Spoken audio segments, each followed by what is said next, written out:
Estamos concluindo mais uma jornada, um estudo sobre o livro do Apocalipse, um estudo sobre as 3 mensagens angélicas. O que nós faremos ao aprendermos que Jesus está nos advertindo sobre os últimos acontecimentos da história desse mundo. A mensagem da adoração, a mensagem que Babilônia caiu, a mensagem de advertência para não recebermos o número nem a marca da besta, sermos selados com o selo do Deus vivo. Nos últimos dias da história desse mundo, a terra será iluminada com a glória de Deus. E nós saberemos que o Cordeiro de Deus, que foi morto desde a fundação do mundo, o Cordeiro que está presente no livro do Apocalipse em tantas passagens, esse Cordeiro, que é Jesus Cristo, que morreu na cruz do Calvário para nos salvar, ele será relevante na história desse mundo. Estamos diante de um grande conflito, e diante desse grande conflito, que o Cordeiro de Deus, que tira o pecado do mundo, ilumine a nossa vida, ilumine a mente de cada um de nós, para que nós estejamos preparados, para que nos últimos dias da história desse mundo, quando o Cordeiro voltar, quando Jesus Cristo voltar com poder e grande glória, que estejamos preparados. Mas permitamos que a nossa vida seja iluminada com a glória de Deus, porque esse mundo será iluminado com a glória de Deus, e cabe a mim e a você escolher de que lado nós estaremos em meio a esse grande conflito, em meio a esse desfecho dos dias finais da história do mundo. Vem comigo, juntamente com o pastor Santos, vamos recapitular essa última lição da Escola Sabatina desse trimestre. Vem comigo!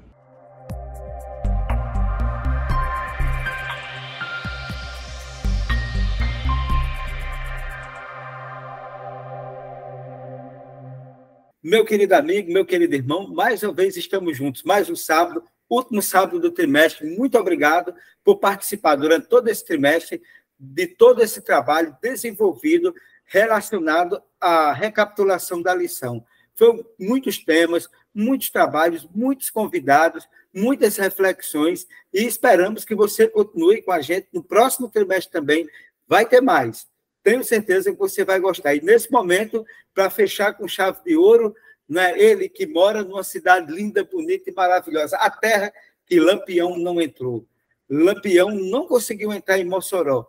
Há até uma festa nesse período que trata sobre isso, e pastor Santos já falou sobre isso. É a terra do sal, das águas termais, uma terra linda, bonita e maravilhosa, e que tem também o pastor mais bonito da Missão Nordeste. Pastor Santos, seja bem-vindo mais uma vez, né? Hoje estamos aqui iluminados com a glória de Deus, que também é o título da lição, última lição do trimestre. Pastor Santos, seja bem-vindo, né, mais uma vez ao nosso canal. Está tudo bem aí em Mossoró? Está friozinho aí nesse período? Boa tarde, meu amigo Dr. Matusalém. Boa tarde aos amigos e irmãos que nos acompanham. Agradecido aí pelas palavras um pouquinho exageradas, mas a gente agradece. E tá bênção aqui. Nesse momento, né, que a gente está gravando a lição, está fazendo 34 graus aqui. Tá frio, tá frio.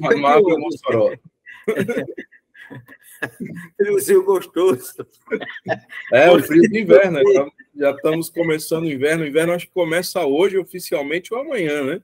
É por isso que tá frio aí. É 34, tá bom. Bom demais, né? Tá certo. Mas está tudo bem, o distrito tá bom, pastor, aí na nossa querida Mossoró? Graças a Deus, estamos aqui, né, já completando o final desse mês, 2 anos e meio à frente do distrito da Coab, né, um dos distritos mais antigos. Na igreja da Coab é a segunda igreja mais antiga de Mossoró, a segunda igreja que foi construída após a igreja central, né? E nós estamos aqui felizes, né? Chegamos já a 40 batismos nesse ano de 2023, né? E agora já nos preparativos aí para darmos início, né, à grande reta da primavera, a jornada do batismo da primavera. Ah, maravilha, né? E o senhor sabe, o senhor foi pastor aqui em São José da Mata, teve outros pastores daqui, foi pastor também aí em Mossoró. Teve o pastor Ivanildo Coutinho, né? Pastor Jairo, que é pai de Jairinho, né, que cantou no Arautos do Rei, né? O pai de Jairinho também foi pastor aqui e depois foi para Mossoró. Pastor Ivanildo saiu de Mossoró e veio para Campina Grande, né? Então, aqui para o distrito da gente, que na época fazia parte do distrito de Campina Grande. Então, sempre teve essa boa relação, né? A Irmandade de Mossoró é a Irmandade boa, um distrito bom, uma cidade boa de trabalhar, né? assim, o pessoal é muito acessível a ouvir a palavra de Deus, além de ser uma das cidades mais importantes e bonitas do estado do Rio Grande do Norte, né? Então, parabéns aí pelo trabalho, pelo avanço, Amém. né? E, pastor, e o senhor fala em batismo, tudo mais. Esse trimestre a gente estudou, né, melhor dizendo, sobre as mensagens angélicas, não é? E agora a gente estuda, vem com o tema Iluminados pela Glória de Deus, ali com foco em Apocalipse 18, né? E no capítulo 18, versículo 1 do livro do Apocalipse diz: depois dessas coisas, vi descer do céu outro anjo, que tinha grande autoridade, e a terra se iluminou com a sua glória. Com base nesse texto, pastor, quais os principais tópicos que nós poderíamos destacar que fazem parte da lição desta semana?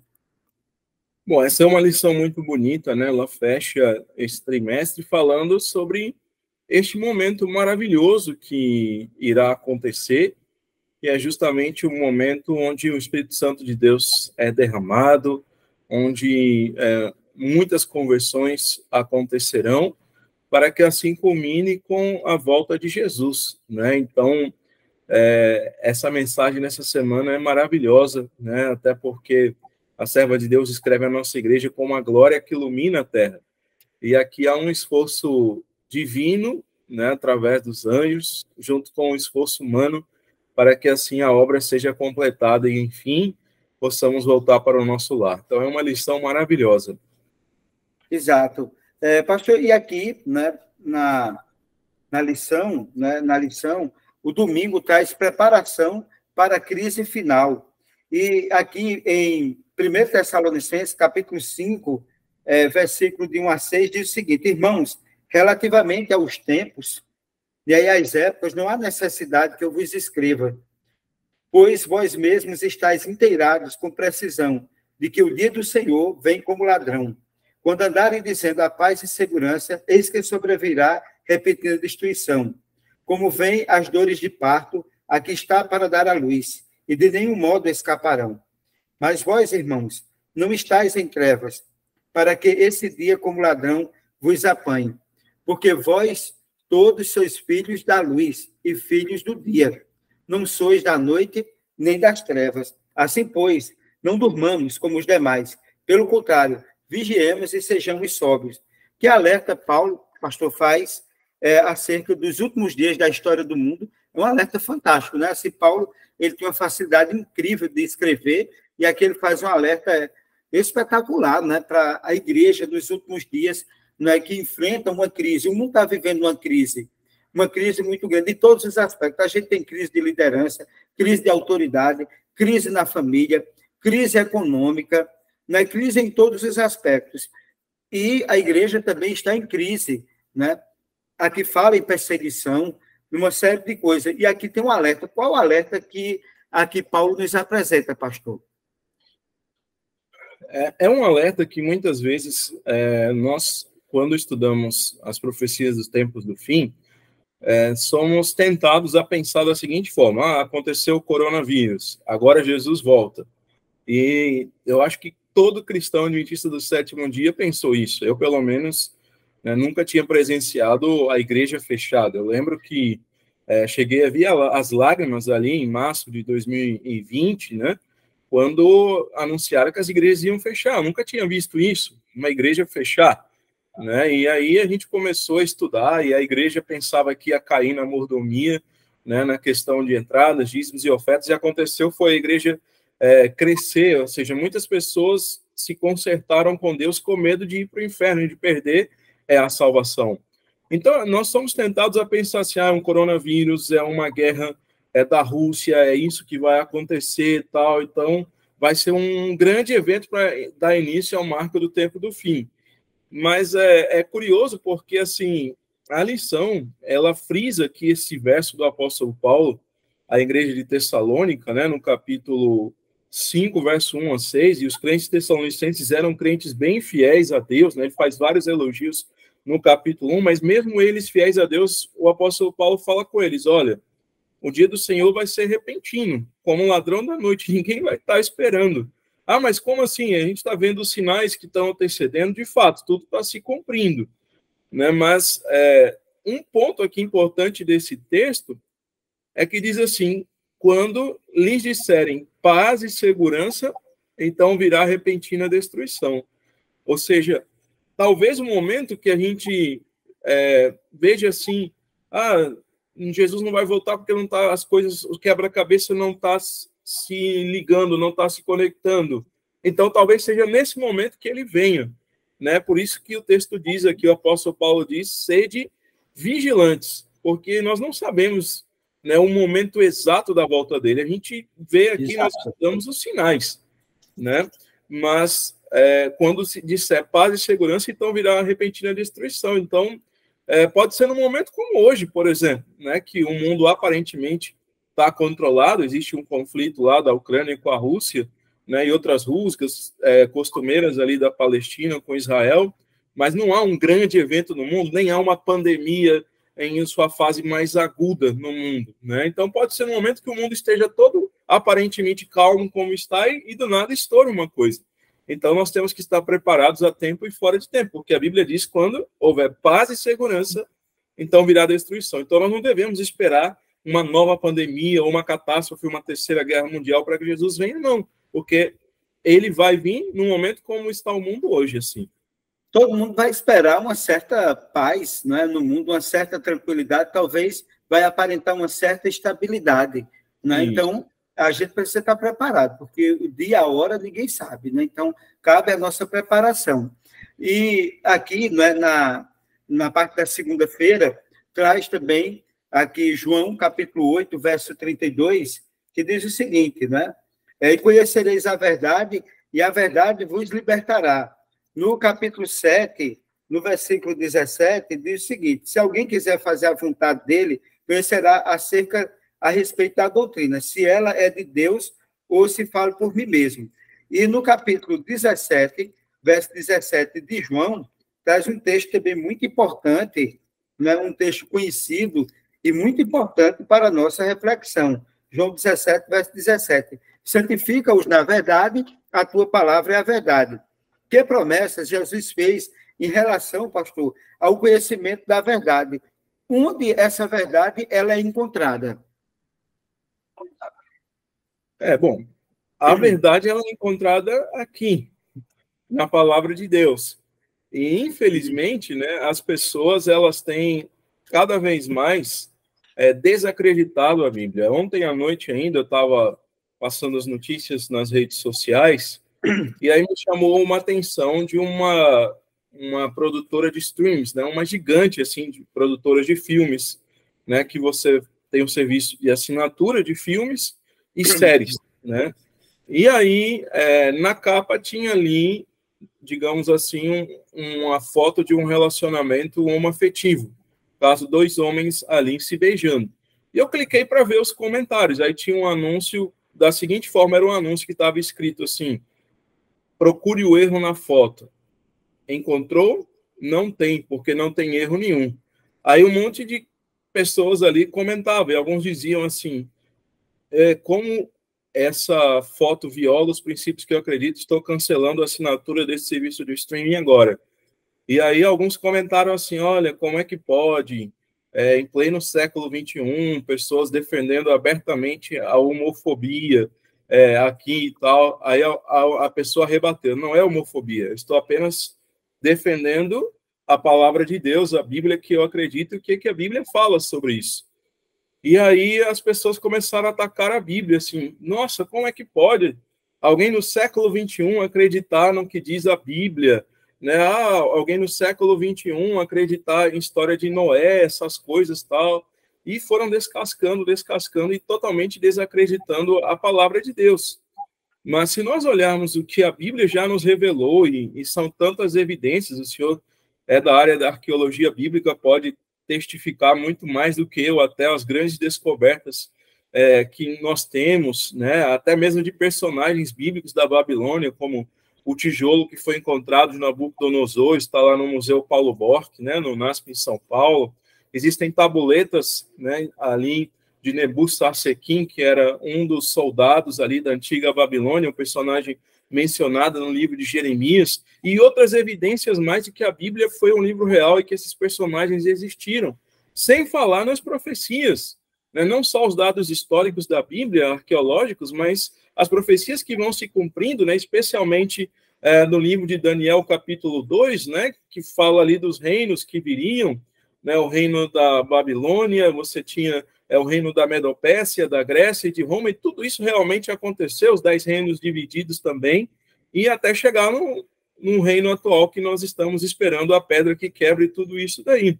Então, não tem como você olhar para a Bíblia e falar que ela é mentirosa, porque tudo que foi profetizado ou já se cumpriu, ou está se cumprindo, ou vai se cumprir.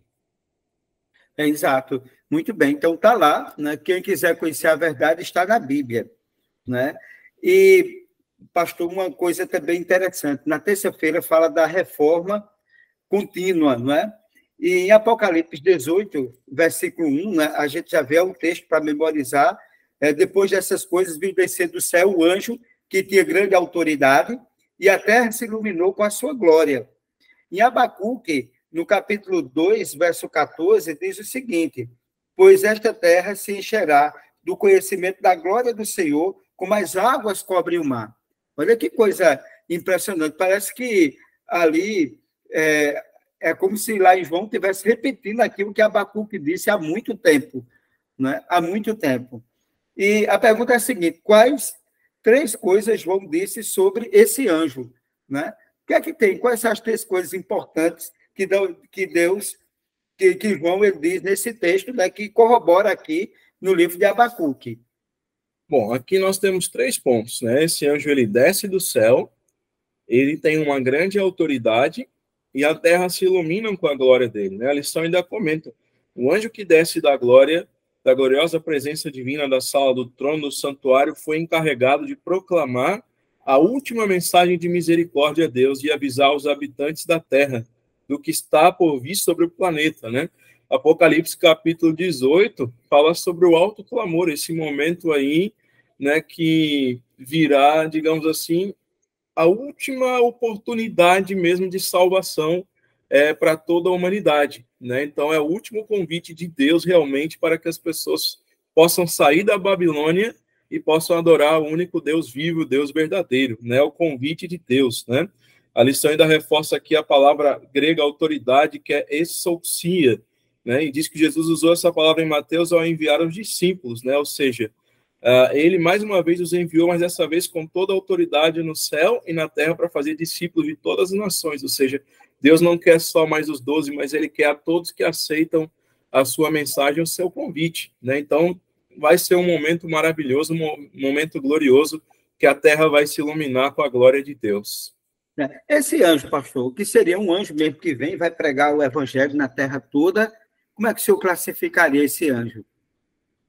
Bom, esse anjo, né, ele pode tanto ser um anjo literal, mas mais do que isso, é um símbolo do que realmente irá acontecer no momento da pregação do evangelho, né? Ou seja, o Espírito Santo vai ser derramado e muitas pessoas irão se converter a Deus nesse momento, né? Simbolicamente aqui, diz que esse anjo, ele desce da gloriosa presença divina da sala do trono, né?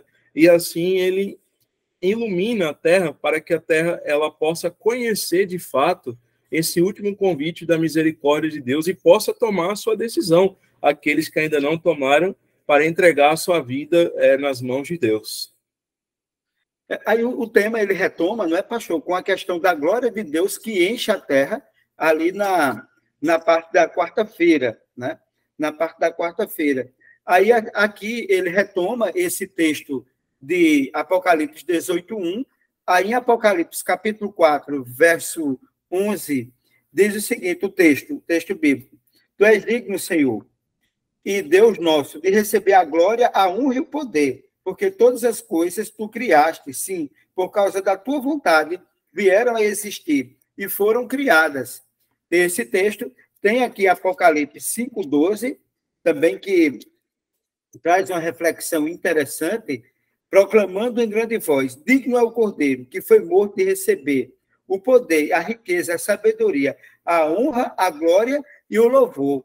Aí ele remete para Apocalipse, capítulo 19, verso 1, vindo aqui na nossa Bíblia, né? Apocalipse 19, verso 1, que diz o seguinte: depois dessas coisas, ouvi no céu uma voz do céu, como grande voz de numerosa multidão, dizendo: Aleluia! A salvação, a glória e o poder são do nosso Deus. Com base nesse texto, que palavras estão associadas à glória de Deus que enche a terra, conforme a descrição de Apocalipse? Né? Deu para entender, pastor? Sim, aqui nós temos algumas palavras que são usadas, né, nesses três textos, como glória, como honra, poder, riquezas, sabedoria, força, ações de graças, a salvação, a glória, né, e a honra que pertence a Deus aqui. Então, se nós fôssemos aqui fazer uma síntese dessas palavras, poderíamos falar aqui, né, dessas três palavras: glória de Deus, honra de Deus e poder de Deus, né? Essas palavras aqui é que estão associadas à glória de Deus que enche a terra. A glória, a honra e o poder, é isso que está associado com esse momento histórico que vai acontecer da glória de Deus enchendo e iluminando a terra. E as pessoas devem se permitir serem iluminadas com essa glória, né? Porque estamos diante de um grande conflito. Alguns vão se permitir e outros vão se permitir que as trevas encham a sua vida, irão se perder. Mas Deus não criou ninguém para se perder, criou para a salvação. E Ele vai estar dando essa oportunidade. E nos dias finais da história desse mundo, todos nós seremos indesculpáveis, né, pastor, diante do nosso Deus, né? E Deus, ele dá o livre-arbítrio, né? Perdão de cortar. Não. Deus, ele dá o livre-arbítrio para cada um escolher, né, a quem quer servir e a que tipo de glória vai querer receber, se é a glória de Deus, né, ou se é a glória do homem. Mas a glória do homem é passageira e ela termina aqui nesse momento, né, justamente nesse momento do fim da história dessa terra, porque depois disso nada mais do que o homem conquistou, né? Aqui o próprio Jesus diz: não juntei tesouros que a traça e a ferrugem corrói, porque tudo isso vai passar, mas aquele que fizer a vontade de Deus vai permanecer para sempre. Exato. E, pastor, e a lição, ela termina, né, com o cordeiro que foi morto. E tem uma pergunta, que é a última pergunta da lição: o que o cordeiro simboliza? E por que ele aparece tantas vezes no Apocalipse? Apocalipse 5, 6, 8, capítulo 5, verso 6, verso 8, verso 12, capítulo 7, verso 17, 14, verso 1, 15, verso 3, 19, verso 7, 21, verso 22 e 23, capítulo 22, versículo 1 e versículo 3. Então, a gente tem aqui uma sequência de textos, né, que vai apresentando no Apocalipse, apresentando Jesus como cordeiro. E o que o cordeiro simboliza, pastor, nesse contexto do livro do Apocalipse? E por que ele aparece tantas vezes? O cordeiro é o centro, né? O cordeiro é aquele animal que na Bíblia é representado por Jesus, justamente por ser o animal que, quando é sacrificado, ele não grita, não esperneia, ele aceita a sua morte, assim como Jesus aceitou a morte na cruz. Então, ele é o centro não somente da Bíblia, mas é o centro do Apocalipse. Ele também é o centro das três mensagens angélicas. Então, ele aparece diversas vezes aqui, né, porque ele é o centro, é o coração, né, tanto da Bíblia, como também de todo o Apocalipse, como das mensagens angélicas, né? Então, nós devemos colocar o Cordeiro, que foi morto, no centro das nossas doutrinas, né, da nossa missão, de cada sermão, de cada artigo que a gente escreve, né, porque, afinal, ele é o personagem que veio a este mundo para viver, nascer, viver, morrer, né, e hoje interceder por nós, né? É o agente da criação dos seres humanos, dos animais e de tudo que há neste planeta também. Então, ele é o centro, né, de tudo. Maravilha, não é? A Bíblia diz: o Cordeiro de Deus que foi morto desde a fundação do mundo, não é? Isso é uma coisa importante. Então, mostra que Cristo é o centro do Apocalipse, e o simbolismo, como o senhor bem falou, do Cordeiro, nos traz essa reflexão. E alguns, se me permite, doutor, quando falam isso, outro dia me questionaram: mas, pastor, por que ele foi morto desde a fundação do mundo, sendo que, na verdade, ele foi morto na cruz? E aí você tem que responder de acordo com o que está na história da redenção. A história da redenção mostra que o plano para Jesus vir e morrer por nós aqui não se deu ali em dias que antecediam ali a cruz, mas há milênios que antecediam, né? Então, isso foi muito tempo antes, há séculos antes, que Deus, o Pai, Deus, o Filho e Deus, o Espírito Santo decidiram que o Cordeiro, no caso, que seria o símbolo do Filho, viria para cá morrer por nós. Por isso que diz que o Cordeiro já foi morto antes da fundação do mundo, ou seja, porque a sentença já tinha sido dada pelo próprio Deus, que ele viria e morreria por nós antes mesmo da fundação do mundo. Maravilha, né? Pastor, e considerando a importância dessa lição, do estudo, dessa lição desse trimestre, para o senhor, como é que o senhor resumiria e qual a importância dessa lição para a sua vida, para o seu ministério, né? Aquilo que foi apresentado durante todo esse trimestre? Essa é uma lição, né, que desde quando a gente pegou ela pela capa, né, viu aqui as 3 mensagens do Apocalipse, até mesmo as ilustrações dela, eu achei um estilo mais retrô, assim, me lembrou muito, para quem já tem mais algum tempo de igreja, aquelas lições feitas nos anos 90, né, que foi as primeiras que eu tenho recordação, de ver, assim, as pessoas estudando e tal. Então, lições, na época, quem pegou a Igreja Adventista até a década de 90, se lembra da importância que o estudo da escatologia tinha, né? Nós tínhamos aqueles filmes antigos, antes da Última Batalha, tinha aquele livro O Grande Conflito, né, que tinha sido gravado na Argentina em 1969, um filme que era passado nas igrejas, e as pessoas saíam da igreja, né, doutor Matusalém, tremendo de medo, porque Jesus estava voltando. Então, o pastor McFeely, nessa lição, abordou exatamente e trouxe de volta essa sensação de que realmente nós devemos cuidar com a nossa vida aqui, devemos cuidar com a pregação do evangelho, devemos cuidar para não cairmos nos enganos do inimigo, porque, se possível, ele enganará até os salvos, né? Então, é uma lição de alerta para nós, de que realmente esse mundo está acabando, que Jesus está voltando, da importância de nós estudarmos as profecias, estudarmos a Bíblia e estarmos prontos a tempo e fora de tempo, porque logo essa pedra vai quebrar essa estátua, né, a pedra angular que é Jesus, e nós estaremos indo para o céu. Mas para isso temos que estar preparados e não deixar isso para amanhã. Deus está nos chamando hoje a nos reconectarmos com Ele. Maravilha, pastor. Obrigado, e que essa lição, de fato, que nos fez refletir sobre tantas coisas importantes, né, nos levou ao Apocalipse, né, para entender quais as mensagens que Deus tem para os dias finais da história desse mundo. Estamos terminando a nossa jornada aqui nessa terra, e nós precisamos nos preparar. A Bíblia diz, prepara-te, ó Israel, para te encontrares com o teu Deus. Então, nós precisamos estar preparados, porque os últimos enganos de Satanás, ele vai investir com toda a força. A Bíblia diz, ai dos que habitam sobre a terra, porque o diabo desceu até vós com grande ira, sabendo que pouco tempo lhe resta. Estamos num grande conflito. A história da redenção, não é, pastor Santos, está terminando, está chegando o fim, a nossa dor, nosso sofrimento, as nossas perdas, as nossas angústias, está chegando ao fim. Jesus está voltando, e Jesus vai voltar com poder e grande glória, e que estejamos preparados para subirmos para o céu. Porque se nós não tivermos essa certeza, essa convicção, se nós não guardarmos, não fizermos com que a nossa salvação seja algo precioso para a gente, não é? Nós vamos perder. E vamos perder, e vamos para onde? Vamos ser condenados, vamos ser destruídos pelo fogo, né? Pelo fogo que fala em Malaquias, que fala em Ezequiel, que fala no Apocalipse, que fala na Bíblia Sagrada. Pastor, muito obrigado. Né? O senhor teria mais alguma coisa para acrescentar? E se não tem, o senhor pode fazer a oração final, né, para nós encerrarmos aqui a nossa lição desse trimestre, né, e nos prepararmos para uma próxima lição que, sem sombra de dúvida, vai ser sobre o livro de Efésios, né? Vai ser muito importante. Não, apenas refrisar aqui, né, uma das mensagens de Deus às 7 igrejas: ser fiel até a morte, dar-te-ei a coroa da vida. Então, não importa o que aconteça, seja fiel, especialmente nesses últimos dias da história da Terra.